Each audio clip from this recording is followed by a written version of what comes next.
আসসালামু আলাইকুম বন্ধুরা, অনেকেই আছো নিজের ফোন দিয়ে ভোট চ্যালেঞ্জ করতে যাচ্ছ, কিন্তু নগদ অ্যাকাউন্ট দিয়ে টাকা পেমেন্ট করতে পারছো না। তো তাদের জন্য এই ভিডিওটা। তো দেরি না করে চলো তাড়াতাড়ি ভিডিওটা শুরু করা যাক। তো সর্বপ্রথম তোমাদের নগদ অ্যাপে প্রবেশ করবা, তারপর দেখবা বিল পে নামে একটি অপশন, সেটাতে ক্লিক করবা।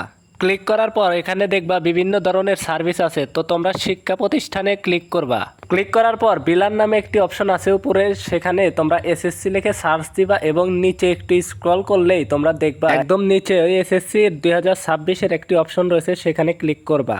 ক্লিক করার পর তোমরা তোমাদের রোল নাম্বার এবং তোমাদের বোর্ড কোন বোর্ড সেটাকে সিলেক্ট করে তোমরা পরবর্তী ধাপে যাবা। তো আমার হচ্ছে রাজশাহী বোর্ড, তার জন্য আমি রাজশাহী বোর্ড সিলেক্ট করে পরবর্তীতে চাপ দিলাম। তো দেখো এখানে কিন্তু আমার নাম এবং রোল রাজশাহী বোর্ড এখানে কিন্তু শো করছে। তো দেখো পরবর্তী অপশনে ক্লিক করলেই কিন্তু তোমাদের পেমেন্টটা সাকসেসফুল হয়ে যাবে। তো আমার অ্যাকাউন্টে পর্যাপ্ত পরিমাণ ব্যালেন্স নেই দেখে আমি করতে পারলাম না। তো তোমরা করো, ইনশাল্লাহ হবে। তো ভিডিওটি ভালো লাগলে লাইক করবে এবং সাবস্ক্রাইব করতে ভুলবা না। ধন্যবাদ, আল্লাহ হাফেজ।